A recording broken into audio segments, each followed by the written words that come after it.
Bidei Muktzah. You notice that the study in Torah itself is such kedusha that nothing in it, no topic, is considered unfit or immoral, no matter what the topic is. It's a whole seder, a whole mesechta, a number of mesechtas about husband and wife relations, physiology. The Torah speaks about the husband and wife mating, speaks about it in the purest terms. Same as the would about the dinner of kashrus, dinner of Shabbos. There's no such thing as a forbidden topic. Everything is kedusha, tara, and highest purity. You want to go so far to say that anything connected with Torah has dinner halacha, so it is Torah. Yaakov, who was the Kodesh B'Toher Kodesh, the one time compared to Moshe Feinstein, once followed secretly, sneaked into the bathroom after his Rebbe, Rosenfeld detected his presence. He said to Yaakov, "What are you doing? It's not theistic. Come inside. The bathroom is private." Yaakov said, "I don't know. I know that this is Torah. I must learn." Every action of a Jew has halachas attached to it. The bathroom too, there are certain halachas that are involved. I just came to learn. It doesn't matter whether it's the bathroom or the base of medrash or the kitchen. This was the purity of the mind of the Talmud. The thing says that there are certain halachas on Shabbos. A person going to the bathroom, for example, on Shabbos, it is forbidden to tear paper, because that is breaking the Shabbos. Tearing paper is also, no matter how important it is. However, there is something called Gadol Kavod Habriyos. Torah, the Chachamim, the Chazal, regarded with respect the honor of people, the public, individuals. Each person, the Chachamim said, should be respected. He should not be embarrassed every time. You have to consider him, consider his comfort. So, be no embarrassment. That would degrade him. Therefore, though the did is that certain items are muktzah. Muktzah means you cannot handle it on Shabbos. Yet, this bit of muktzah is midrabanan. Chachamim have the power to state or to withdraw their statement. Chachamim said because of kavod habriyos, a person that does not have, for example, paper, is allowed to use any muktzah item in the bathroom. Now, a person is traveling, and when he goes out in the field, anything which is mechubra, attached to the ground, is muktzah. So that is grass, for example, which is muktzah, because it's attached to tear the grass out of the ground. That's an abulach, l'chadaraisa. It's because the Torah cannot tear out mechubra. But to use this which is muktzah on Shabbos without tearing it, that the Aharon said is muktzah. Maybe used. But of course, he must see that he should tear out the grass. It's pliable, flexible, without tearing it out. But to move it is permissible, whereas ordinarily isn't. This is a thing that most of the players can agree on. Magen Avraham says that it cannot be moved. You can use it without moving it. You got to see that the grass is stationary, which of course is difficult to conceive of. But the Rabbah, the chavruta, all say that it's permissible to use it, even though you're moving it, because the Aharon said you may use it in top of muktzah. We find even a stronger case. How could a person flush the bathroom when that is Arizal? The water is causing the water to leave. All the water that flushes comes from outside and then goes outside. If you throw anything outside, or spill anything out of the window, that's Chilul Shabbos.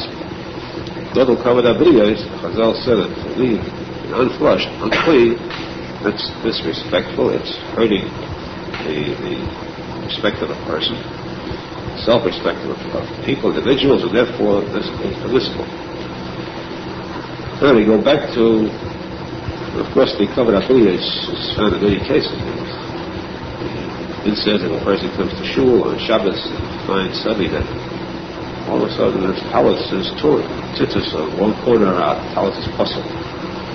he would remove the talis in public, it's very embarrassing.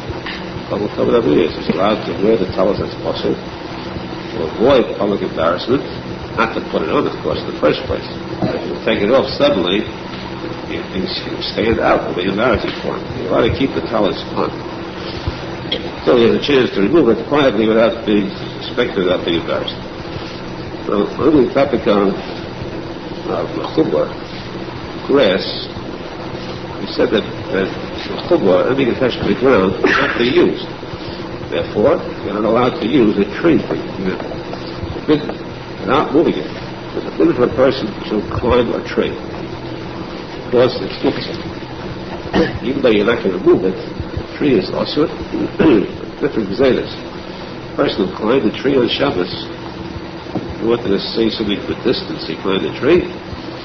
He did is that once he climbed that tree, he was compelled to stay there until Shabbos is over. If he climbed it, let's say, now Shabbos time, it's not so bad. If he climbed it after the Chadayli, he's stuck till Mitzvah Shabbos, till Hazalah time. That's exactly a Aharon. There's no way to get down. It happens to be raining at the time, he will enjoy himself. It's sort of a knas, a penalty, a fine. Aharon placed on one to go against their zayah, against the din. Of course, let's say a person went against it, he'll walk down, climb up the tree. The din says, of course, that one who defies there's Aharon is Chayat Misa. So he's only hurting himself. If he got up there by mistake, it was an accident, he got, then he's committed, they do not find his eye cut down. But so strict as they do of the chubba of the tree, you cannot climb also or over. This is that a person who is tired, he wants to lean against the tree. Imagine you're not doing a tree, this is not a small tree, it's a large oak tree. A large oak tree that's so solid that if you ran a locomotive into it, it will come around second best against the tree. You cannot budge that tree, no how, no way. So if you lean against it, you're not going to shake it, you're not going to move it. Still, leaning against the tree is asur on Shabbos. You're not allowed to use the you're not allowed to use it to be leaning against it. But this, we have to qualify the statement. If the tree is like a sapling for you, lean against it, and it moves, the tree moves, you're not allowed to even touch that tree. Or lean against it very lightly with your hand. If the tree is solid where you cannot move it, then you cannot lean against it only if, in a way, where if somebody would remove that tree, it'd fall over. In other words, you lean against it with all your whole body, your legs are tired. But if you lean slightly, where the tree was removed, you still could remain standing in the same position, not fully leaning against it that much, then it's permissible, because just the touching of a tree is not also same as a car. Touching a car is not also, of course, it's not a sign for those who don't understand. The car, of course, is a little more also than a tree, much less than a tree, because a car would have the same din as an egg. Anything on springs, it might be also to touch a car with one finger you can move. You can actually move a car on its springs. As big as it is, as heavyweight as it is, as many tons it weighs, as the high price for license plates today according to the tonnage. With all its tonnage, a car can be moved. You can shake it very easily by the slightest movement. It can be shaken that much. Be careful about touching it. So that the idea is that the movement of the leaning on a tree is forbidden unless the person just touches it, not really leaning against it. This is a mistake that people make. Not a mistake that some people make. Of course, you don't find this often unless you make this serious mistake. But there are people who walk along the street where there are bushes, hedges, and subconsciously just pull on the little leaves of these hedges. Pulling out a leaf, that's a major deal. That's a nice on Shabbos, that's complete fill of Shabbos at one. But that's understood. That the person, the person make a mistake like that on Shabbos. What it is serious, though, less serious as far as a visa of more serious as far as the possibility of a person doing it unknowingly, or not realizing, not that he is damaging somebody else's property, but that he is actually taking a life. This is a very serious error on the part of people. When they do it unknowingly, they pull out the leaves, tear off the leaves, and they are taking a living thing's life. Leaves are alive, they grow. Now what's so important about a leaf? An ordinary person doesn't see, it's nothing. That's why you cut the hedges. It's better, it's healthier for the hedges, and it's a mitzvah to do that. Well, you're not cutting the hedges for that sake, just to pull out a leaf. You are destroying a living thing which is in the process of davening. What have these leaves got to do all day? They're busy with watching football games, or they have to go to business, or they have to go to sleep.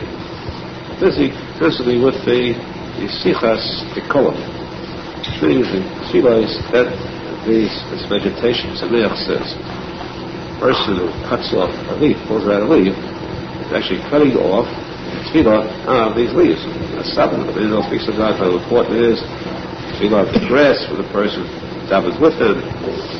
So this is a definite avla. It's a crime, not just a sin. A crime to take a life, especially when this life is a religious life, much more religious than something else which is a two-footed item, which is not worth a millionth of the value of this leaf.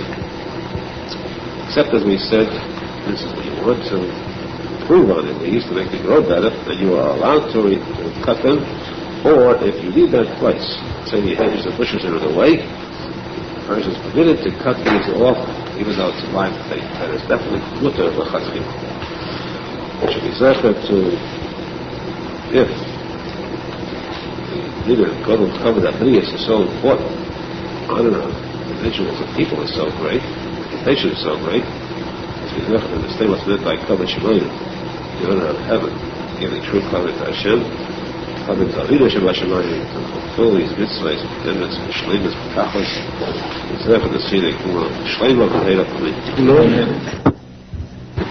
Today we deviate for a moment. Today is Pesach Sheni. There are no specific dinim about Pesach Sheni. There is one fact, which is a din too. Rosenfeld says that what is Pesach Sheni? A simple case, the din says that for this day of the one who did not have a chance to bring a carbon Pesach because he was distant from Yerushalmi, because he was Tameh V'derech HaChaika. One of two things, Tameh, impure or distant. He couldn't make it to the Beis Mikdash in time.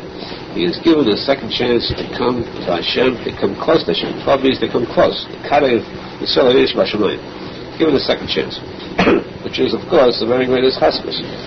And it also says, we see from there, the Jew should never give up hope.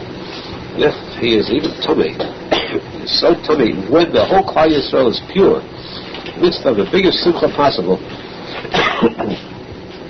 or he's very distant from them, he's estranged, he felt he had a yerida, chas v'shalom. He lost that, he lost his, didn't have the emunah, didn't have the islavus, and he was away. Does that mean that he is lost? Definitely not. He's not lost, it's a second chance. But what is that second chance? What brings about that second chance? Second chance is a din Torah. Din in the Torah, a parsha in the Torah, which was not said, it was not in the Torah, it was not said by Moshe Rabbeinu until these Tameim and the Chaykim created this parsha. Because they came to Moshe Rabbeinu and demanded, why should we lose out? We were Tameim. We committed sins, we were far from Hashem, and we want to come back. We should lose out? Moshe Rabbeinu said, no, you just created a new parsha in the Torah. Hashem said that if you are Tameh, no matter how far you are, if your Nosson is good, you want to come back, the Pesach is always open. And so Arizal tells you that all the Tameh, Pesach, all the Tameh, a person comes to be who is Tameh, if he can't Tameh, he's beginning to become Tameh, before he begins, is already the food before the market. Pesach Shacharota. There's already a Pesach, a Parsha, of Pesach Sheni, Chavruta, a chance for a person to do tshuva, they return to Hashem. We should be zeichet b'yinus to fulfill today's halacha of tshuva. Come back to Hashem, and know that the Pesach is open, the Pesach with a Tov, the Pesach with a Samach, Pesach Sheni. It's open for anybody who wants to come back, which is zeichet to see Pesach of the Yerushalmi. Okay, Shabbos continued. This says in the case of a bench. Bench has two legs, generally, and one of the legs came out, broke off or came out. It is forbidden on Shabbos to repair it, to put it back in again. Because in order to stand, this bench has to have each one of the legs inserted very tightly. So to reinsert this tightly, that means that you are repairing a keli, an article, furniture. Therefore, it is also. What if that leg came out, and the opening where the leg is deep enough, you just slip it back in without tightening it. So you're not really repairing it, because it can always fall out as long as it stays that way. You can sit on it.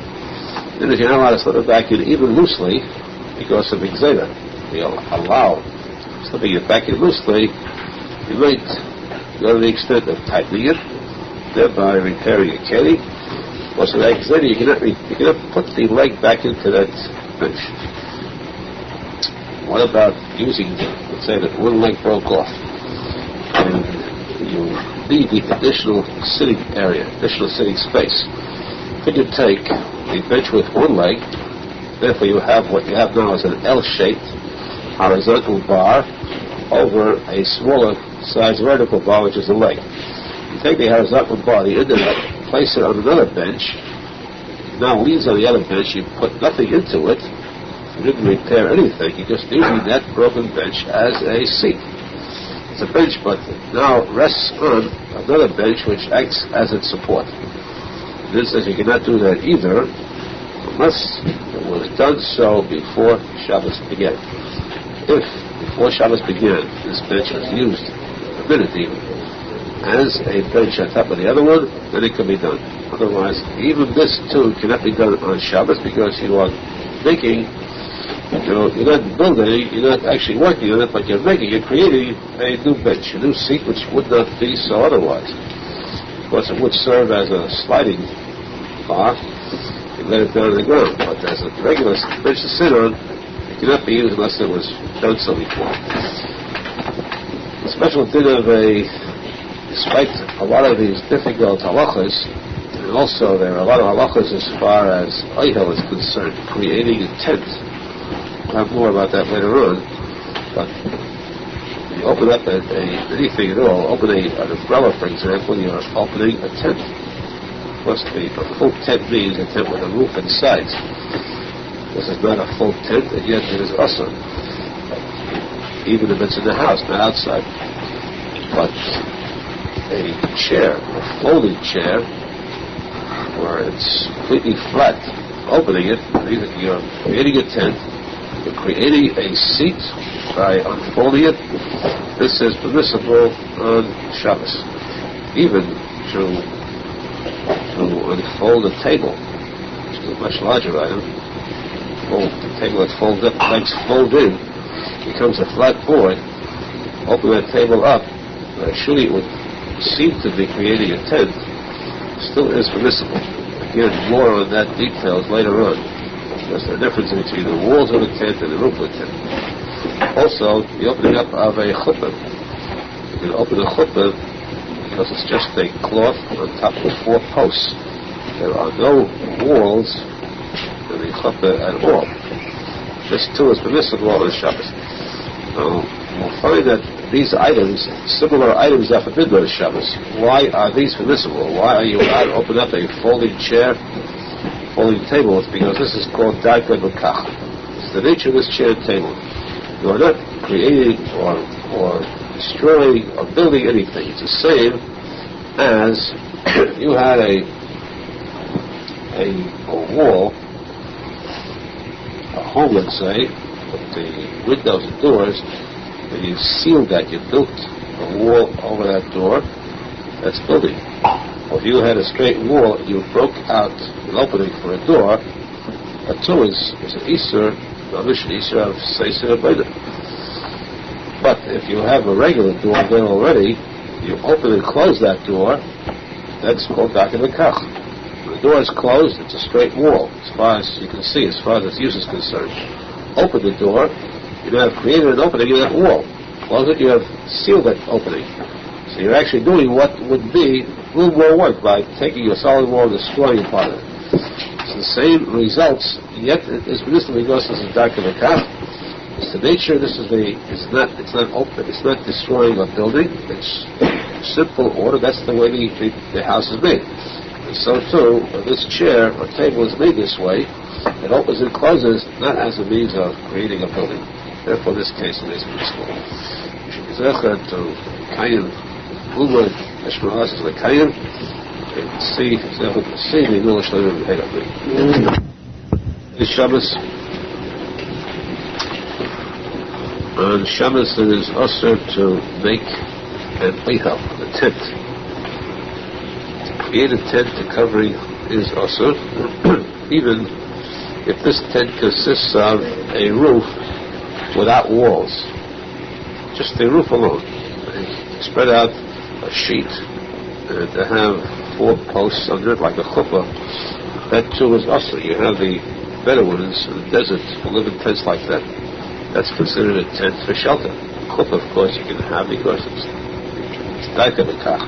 It's not made as a shelter or a tent. It's made for a different reason. But to have a oihel, tent, even the roof alone is also awesome.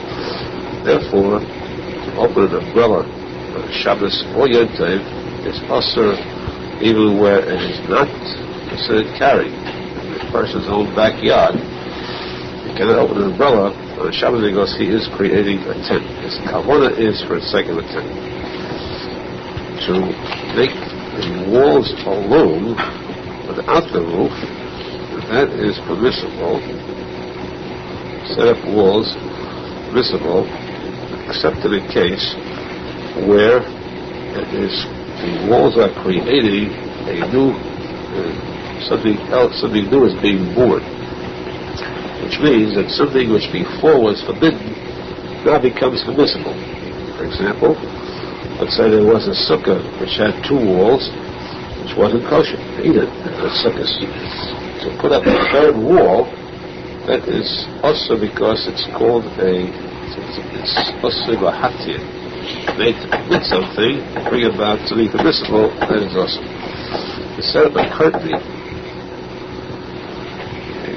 wall curtain sort of full of a curtain which too would be considered a wall. So to put a curtain up as a 3rd wall would be usher, thereby a sukkah. On the same token,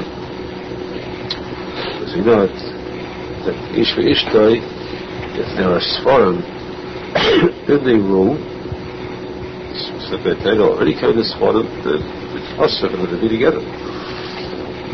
Unless there is a mechitza put up in front of the svarim.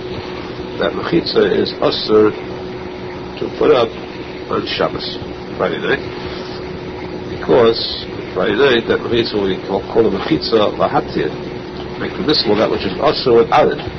That kind of a mechitza is usher.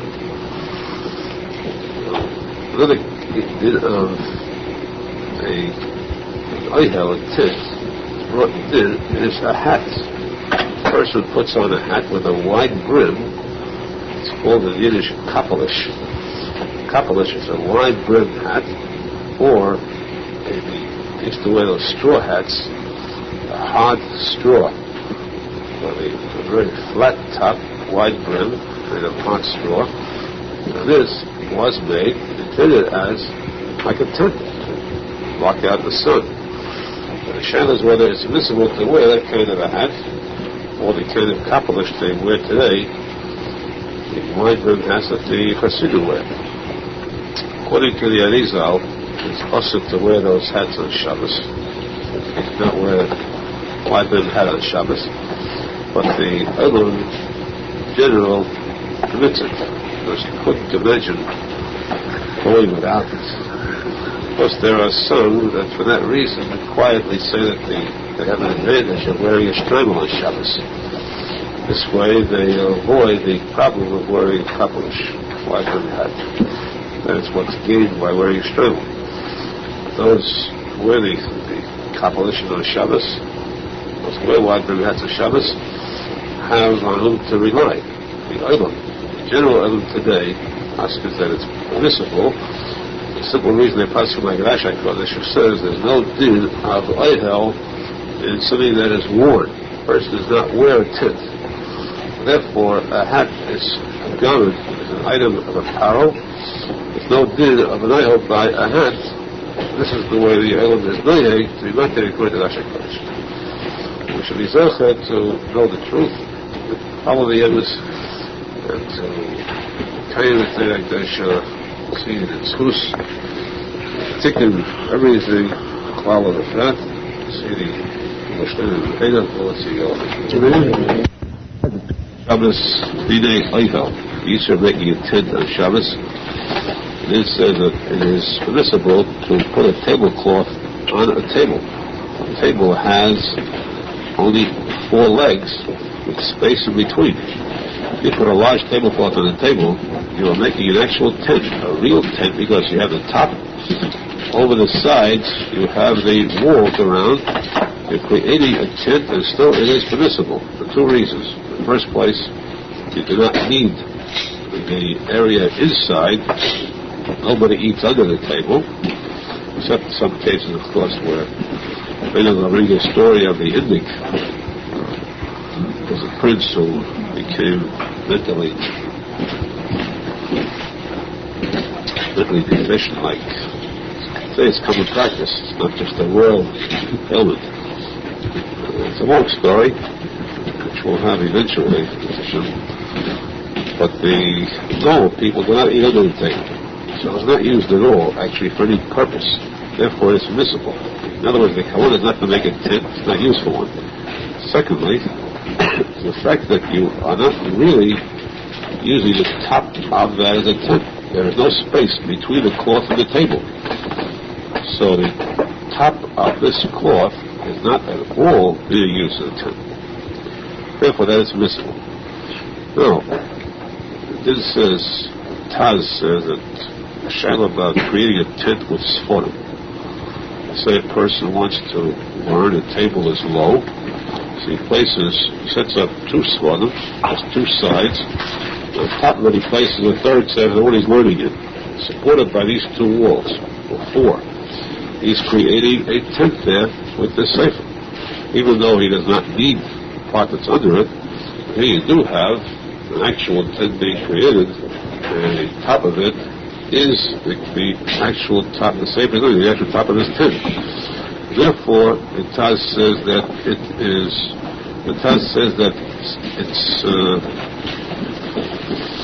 it's usher unless he actually is going to learn from the other spot. Now, of course, again, the Isser of a tent here does not exist. To clarify that better. Isser of a tent does not exist with the Sforim, because there really is no purpose of a tent involved. So it would be permissible. However, the Taz says that it's usher plus of Izoyan Sforim. Disrespect to a sefer to use it as a support for another sefer. Therefore, even there's another shaila brought elsewhere about are you allowed to use a sefer to protect you against the sun as a shade, just to set up a sefer, stand up a gemara, because the sun is shining you. So you're allowed to use that because it's a bizillion for sefer. You're making choil out of kodesh. Here too, the Taz says it's a bizillion of sefer unless you're going to use this for the sake of learning in it too, the 2 sides for it. Both are matir. And also it's permissible because the other sforim are not being shamed. They are being used for the sake of this sefer. It's like having a number of sforim placed one on top of the other. In order to get to this top sefer to learn it, you have to have sforim underneath it. So it is not considered a bizoyan sefer to have one placed under the other.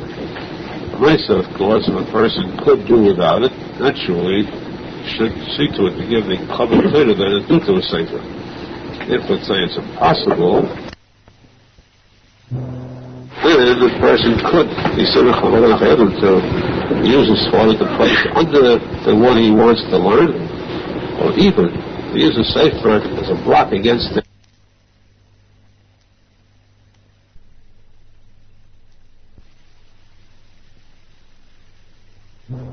A block against the sun, direct sun. There's a celebration, tremendous celebration in Israel. You march with the torches, so on. I show to the person who has seen like that, and then it's I was there just once in my life, and it's indescribable. Close to 200,000 people on that mountain. You know, it's very difficult to imagine such a sight. It's difficult to conceive it. There could be so many assembling there. This is the greatest possible unity imaginable. Where do you find, where else do you find all these different types of people should get together? Ashkenazim, Sfardim, Hasidim, Snagim, everyone gets together, singing, and all dance together. No separation, complete integration. This achdus. It's the prayer from the oil and the tzadikinus. Therefore, like is considered a yentov. You cannot say tachnun unlike women. Arizal brings in the Eitz Chaim that he went there with Mena, one of his talmidim, said tachnun for some reasons. Menachem, and told him that he got a message from Shimon Arizal that he will not live out that year. Hashem's penalty is death. Again, because he was Mizalzel, covered of the yentov. When was the yentov? Therefore, it is a break in the Sfira, the availance of the Sfira. Although the Arizal himself was made not to take a haircut, even on like Mena, the Arizal's meaning of Easter went from Pesach till Shavuos, straight to the letter Shavuos. The meaning of Elam is to accept like Mena as such a yentov that it breaks up the Sfira regardless of whether they start from the Shchedesh to Shavuos, or whether they start like from Pesach to like Mem, which is our minig, even according to our minig, which means that from now on we are allowed to take haircuts, get married, and so on. It's better not to, if possible, not to do these things after like Mem. If possible, you're allowed to, but not to do it if possible. So the best thing is to take a haircut today if you can, haircut a shave. If not, today is Erev Shabbos, double item. This way, you'd say all days. True, today, of course, the restrictions of buying food are also lifted. So, in many ways, this is a very big yentov. It comes out of Shabbos. Think that today is the Ha'orah, great light of the Neshama, Nishmas. Zohar Kodesh says, Rishis stands for Tevis, S, Abishul Me'yachoi. The S is Teiras from Yerushalmi light of his Torah, which is the light of the Zohar Kodesh, should penetrate into our hearts, into our minds, which should become Emes, Noki V'Toher V'Zach, and Roy, V'Hagun, V'Zechet, to see the light and the oil of Mashiach and David. See the Gemara Shlomo Pedah, the Eighth Shabbos, Tikuney Zohar.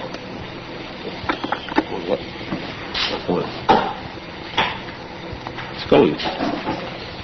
Tikuney Shabbos Tikuney Zohar. One of the malachas, that are usher on Shabbos, chayav for skila, is the halacha of tzeda, which means capturing something which is alive, something which is not domesticated. Wild animal life, this goes for animals, fish, birds, anything which is wild, to capture it, something which requires capture, that is chayav skila for. So therefore, if a person drives a bird into a place where a bird cannot be locked in, and it can be taken, he can get hold of it with his hand, he's chayav. Unless he drives it into a large room for the bird to fly, and the room is large enough for the bird to fly to and fro without him being able to get hold of a bird, he's not chayiv for tzeda, but it's potter avalosif. The Rabbanan, he is still chayiv, still awesome. To drive a deer is a wild animal, lead it into a house, and then to lock the door on it, that's considered tzeda, it's chayiv. However, it is permissible to open the door. The deer is caught in the house. You can open the door, let the deer out, there's no Isa there. To free it, there's no Isa. The Isa is only to capture it. It's also to capture any living thing, which means even insects, flies. You have a box, a bread box, and you see that there are flies flying around that bread box, you're not allowed to close the box. You've got to drive them out, wave at them, show them direction which way out. Before you close that box, that same thing goes for different types of insects. Well, you must drive them out first before you close them up, because then it means you've captured them. You're not allowed to, even without capturing, you're not allowed to set up a mouse trap, or any kind of a trap, on Shabbos. Now, it says that one who sets a dog after a deer, hunters will go out hunting with dogs, they drive this dog on to attack, to capture a deer. This is Asur, because he's not really capturing himself. So he's doing Halacha with the Aharon. So it's potter avalosif. But if the dog was chasing the deer, he stood in front of the deer, blocked the deer's exit, blocked the deer's escape, and thereby made the dog capture the deer, he is chayiv. That's a chiddush, because usually we know that two people do halacha, they're potter. It's potter avalosif. In this case, the dog doesn't count for a person. So it's his action that makes the deer become captured, and therefore he's chayiv. So, which means that so far we have, all the statement we have that sending a dog out and going out hunting on Shabbos is also because of Isa Tzeda. Isa Tzeda on Shabbos is an Abalacha, most cases, or the Rabbanan where it wasn't Mamish in case of Tzeda. However, the Din says, interesting to note, that this is speaking about Shabbos. You should know that this Seder is also in the weekdays too. It's also awesome. Because this is not the Teva of Yaakov. They go out hunting in the fields, they're hunting and capturing animals, or killing animals. This is not the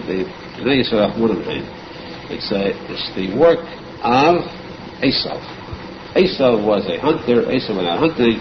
For him, this is a job. The Jew doesn't go out hunting after animals and killing them and capturing them. So, this, capturing them would be considered also for a Jew. The big finish, the Tikuney Zohar says that if a person is hired specifically for that job, for that task of capturing animals, then it is mutter. If it's as a job, not for the sake of sport, not for the sake of enjoyment. No Jew can have enjoyment that are going out in the side while chayim and capturing them. For the sake of a livelihood, not on his own, he's working with someone, then it's possibly mutter, possibly. But stay away from something like this, find a better type of livelihood. Now, it's interesting to note too, we said that this is the work of Esav. Esav's teva was al-chabach atichya, Esav was edorim, dam, didim, kiruv, achzoriyos. Yet we see that Yitzchak Avinu said to Esav, go out, you want the bracha. Go out with Sudali Tzoyed. Go out into the forest, into the woods, and capture an animal for me, give me food to eat. I'll eat and I'll bless you. Why couldn't Esav get the bracha? He had to feed the tzadik. Yitzchak and the tzadik animals, you feed him, you get a bracha for it. Why couldn't Esav go to the refrigerator, take out a piece of chicken, a piece of meat, and bring it to his father? What did Yaakov do? He had right there in the house, he had meat, he did it. Why do you have to go so far to go hunting and get the animal and then to and through hunting in order to get the bracha. What's more so, that these are the words of Yitzchak Avinu. He said, don't go to bring me meat from the house, go out in the field and capture meat. Capture an animal, of course, shechted kosher, that's understood, but you have to capture it, go out hunting, sport. This is the word of Yitzchak Avinu. Rosenfeld says that this represents the whole concept of how could it be that Yitzchak Avinu, like Chena Eil Berois, he became weak, his eyes became weak. But to say, as for Chalila, that Yitzchak Avinu had to do a HaKodesh on him, being misled. No matter how much he thought that Esau fooled him, how do you Ma'aseh Tevin and Malach, he asked him Shabbos. As much as he tried to fool him, Yitzchak could see that Yaakov was sitting all day and all night. And Esau was a battler. How could he think that Esau was the one fit to receive the bracha? How's that possible? How's it shayach? Then it says Yitzchak Avinu knew the truth. As for him to say that he was fooled. He was fooled and thought that Esau was the good one, Yaakov wasn't. One of such deis muzores. Then it says he knew the emes. Esau was a wild one. Esau was a no good one. And Yaakov was the tzadik, Talmud Yeshe, the whole of the Shulchan. But Yitzchak Avinu said the bracha is gashmius. Tala shmemish manei ha'oretz. Bitan l'choikim, I'll give you, which of course he mentioned once, is the Menachem of Achila, give you the bracha of food, of livelihood. Why? Because there is a possibility, a potential, even for one like Esau, even for a Russian like Esau, become a chaval of Dusha, become a Semech, a Semcha Eraisa, to support Torah. Have Yisachar and Zvulun. Yisachar was the Yaakov, he knew, sat behind Torah. Zvulun was the Semech, the support. Yitzchak Avinu said, can I make my two sons the same as the two sons of Yaakov Avinu? Let me first work on Esau. Go out in the field. Do it your way. Go out and hunt. I'm willing to have you hunt. But hunt for the sake of the Semech and Semech and Tzadik. Support whom? Your brother. Bring me food as a start, and then support your brother. He should sit in Mount Torah. Do it, you get the bracha of I know what you are. I know I can't tell you go to yeshiva. Esau, go to the yeshiva. It's an Esau. Go out in the field and hunt. At least you can still become a Zvulun. At least I can make a Zvulun out of you. This was the kavanah of Yitzchak Avinu. Says, of course, we see what the result was. Not everyone is zecher to have such kind of children. We do say, according to the Halacha, that as it says, it is best for a Jew not to do such actions that show achzorius, that show bloodthirstiness, going out hunting, that is not fit for a Jew. At the same time, we have to set fire to a different type of achzorius, which is much worse than this. And to try to destroy a sadism, an evil, a vicious evil that's much worse than hunting animals. And that is those predators who go out hunting humans, the expensive animals. All these societies today, the prevention of cruelty to animals, do not hurt seals, do not hurt alligators, do not hurt elephants. All these societies, all these organizations are all Rahmed and Shoim Achazodi. They are the greatest sadists in the world because their kavanah is let a person die. If he needs medicine, don't use the animals, dogs, for any kind of laboratory test to save human lives. This is the falsest type of pretense to Rahmanis. The image is that these are the evil ones, and their pretense of having Rahmanis, Savadachayim, is a false case. Because they are wild animals like the ones they want to defend. They are not humans of any right. There is enough dinim in the Torah about Savadachayim to protect the animals, but the Torah says to that if it's a question of saving a human life, an animal doesn't count at all. At all. Human life is far above a chai, and this is a teva for the animal. Biggest teva, a ticket. I mean, stock an animal, shecht it, make a bracha on it, eat it, that's the biggest ticket for the animal. It's to use an animal for the sake of saving a human life. Laboratory test, especially a tummy animal, what can be a bigger ticket for that animal? Therefore, their kavunas are all tummy and vicious and false. And their achmunas is the greatest achazon yasaf. Derech of the Jews, they had Sabbath Chaim, even in the smallest item. And Yaakov had such Sabbath Chaim that he never even killed a mosquito when he was being bitten by it. And pity on a living being, even the lowest type. Was not everyone can be zecher to that kind of achmunas. Because a person can lose his temper with a mosquito sometimes. Or at least to have the achmunas not to hurt living things unnecessarily. Above all, to have achmunas on other kind of living things like wives and things like that. To treat them properly, with respect, with kindness. Not Lord, humans themselves, not the Menachem Mendel Schneerson. There should be more ahava, the achva, Achdus, Vedeus, exclusive is Ava, Achva, Vedeus, will surely see the coming of Mashiach, and it is mixed with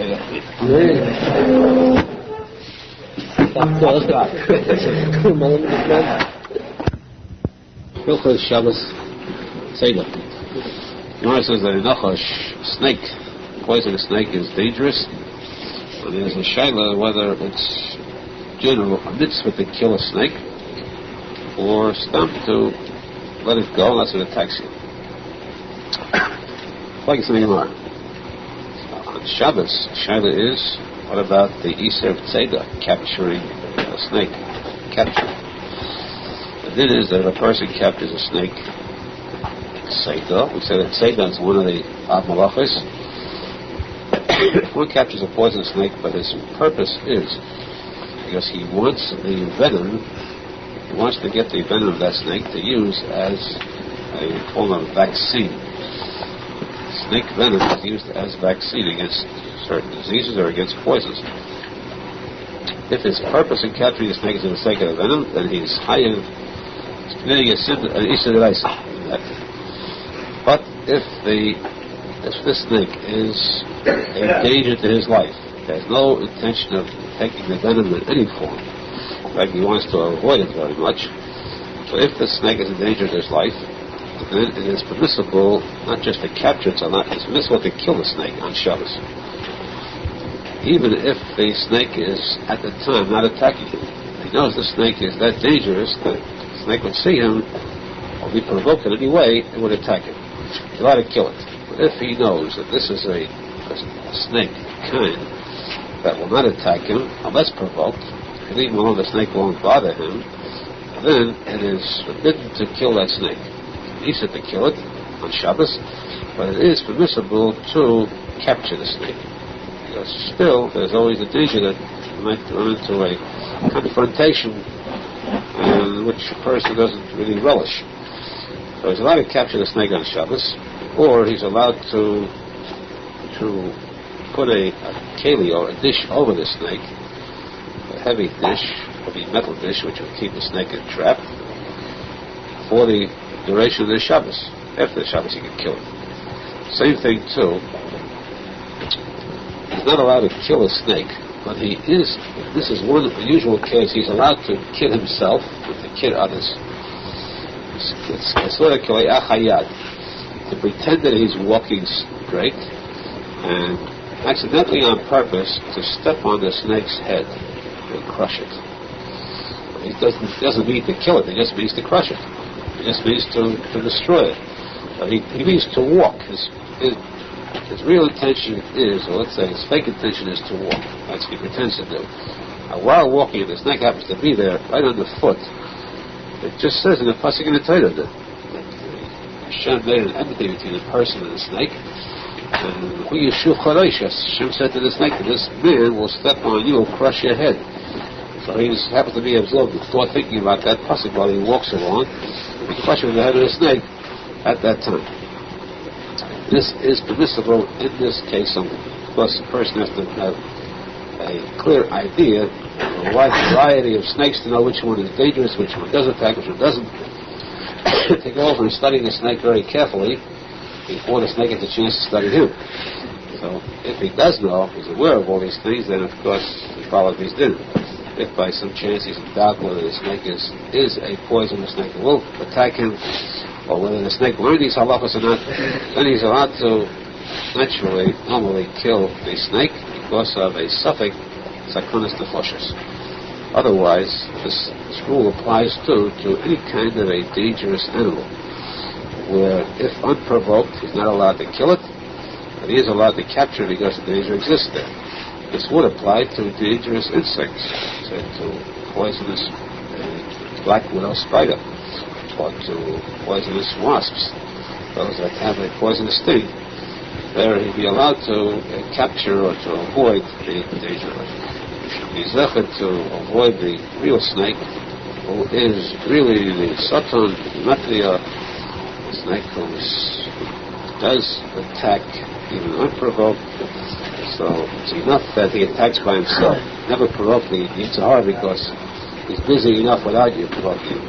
Which is not the Nissel from the Zohar and the Satan. You see the Yerushalmi and the Ada.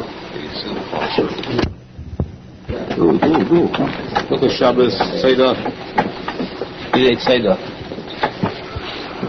We spoke until now about large items. The same thing of Seder applies too to small ones. Any living thing which is taken captive is considered Seder. Of course, any living thing practically which is killed is considered Isa Shabbos, Tilas Neshama. Not that a living thing has a neshama, that the ruach chayim is called also neshama. It's called that. In case of insects that are painful, let's say mosquitoes, for example, is a person allowed to do anything with mosquitoes that do attack? That is that to kill them definitely is also. Kill a mosquito is 100% Yisur Chiyuv killing. You're not allowed to capture them either, even without killing them, unless they actually are attacking. The mosquito bites, and he's very stubborn, he refuses to budge. You're allowed to take him in your hand and throw him off yourself. Mosquito or any other kind of an insect that bites. Now, take him in your hand means you just capture him. You should say that, but it's permissible one that attacks to capture, to hold, throw away, get rid of, but it is not permissible to kill him.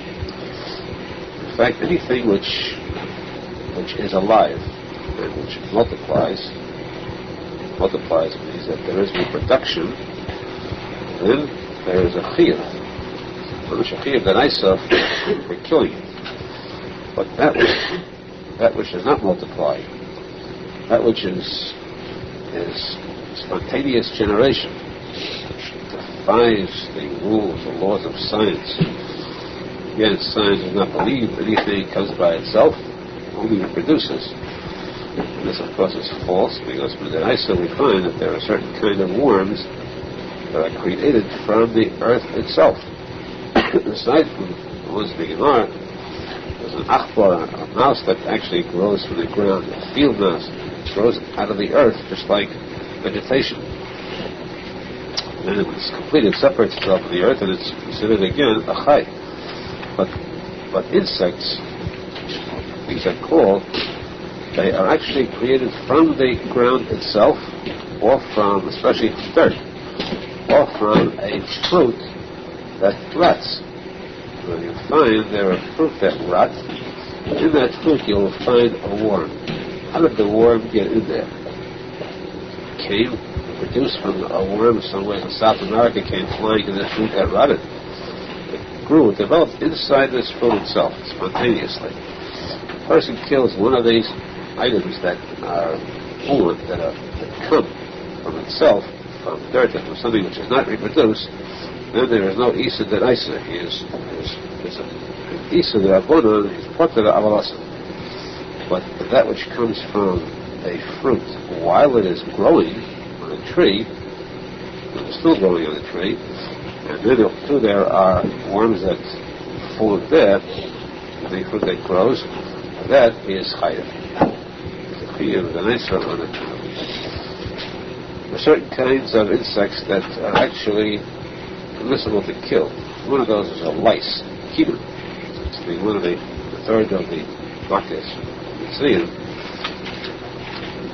Lice, singular word, is even stronger, and which comes from not reproduce. Lice come from sweat, perspiration. Generally, so there are lice that are on the body, and then there are lice in the head. So if one has those that are on the head, not the it is unusual. The head is the upper part, the body the lower part. It is forbidden to the person to kill that which is lower part. Finds in his clothes, clothing lice. That which is found in the head, Chas v'shalom, that it's permissible to kill on Shabbos. What is the logic there? It's an item that is so high, you find that there's an attack by the lowest form of creation against the highest form, against the head, the Reish. That one can even be killed on Shabbos, which is a special halacha. Otherwise, the regular insects cannot be killed at all on Shabbos. And as we said, that the Kadeshim, like the Arizal, the Kodesh, considered life so valuable that the mosquito was actually biting him. He wouldn't even budge it, he wouldn't even move it away, even during the week, not on Shabbos. So valuable is life. We should be zeichet to at least consider our own life as valuable, to make the real best of it. The Hashem, the emes, tamim, zeichet in our life to see the coming of Mashiach. Tikuney Shabbos, mean that you're not allowed to make tie or open a knot on Shabbos. What is meant by a knot? Min states that it should be a knot that is done by an expert. For example, a sailor's knot. Those who tie knots are called a kesher shel kayom, a knot that is meant to stay, to remain. And if it's a temporary knot, it's not considered a kesher, and it couldn't be permissible. What we call a kesher shel kayom today is a double knot.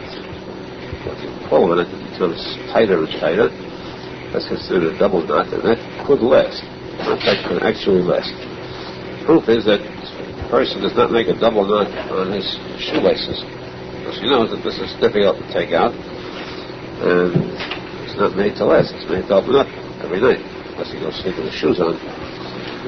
Well, normally, it's made to open, and therefore a double knot is not used. And yet, at the same time, a double knot is not a knot of experts. Sailor's knot, or those that use knots, that permanent knots. So, the shadow of this double knot is really a kesher shel kayama, kesher shel uman, or not. Of course, we consider it definitely usher on Shabbos. So, what then is mutter? Mutter is a regular one knot with a bow. That's a slip knot, which the person who just pull on it comes out. Some people have difficulty in that too, because today's generations are getting weak, either the fingers or the leg. But that's a normal kind of a slip knot, which is made to come out easily, and that is permissible on Shabbos. That's why there are two cases where a person should be very careful. One who carries a handkerchief around his waist or around his neck should not make a double knot.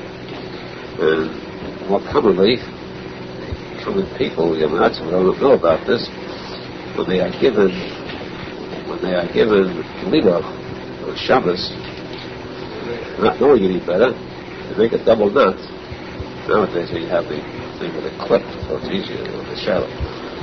When a regular cord is tied around the Sefer Torah, to make a double knot on that cord is an Easter on Shabbos. At the same time, if a person has Lido during the week, he should not make a double knot on a Sefer Torah, because then it might have to be opened up on Shabbos, and that means that they're going to have to open this double knot on Shabbos, which too is awesome. What happens if, b'diavad, the wrong person was given Glila during the week on a Thursday, on Shabbos they take out the Sefer Torah and find there's a double knot there. You're not going to put the Sefer Torah back, it's Yisrael HaTorah. What is to be done then? The answer is that since that is not really a kesh shel kayama deraisa, there is a loophole, evasive action.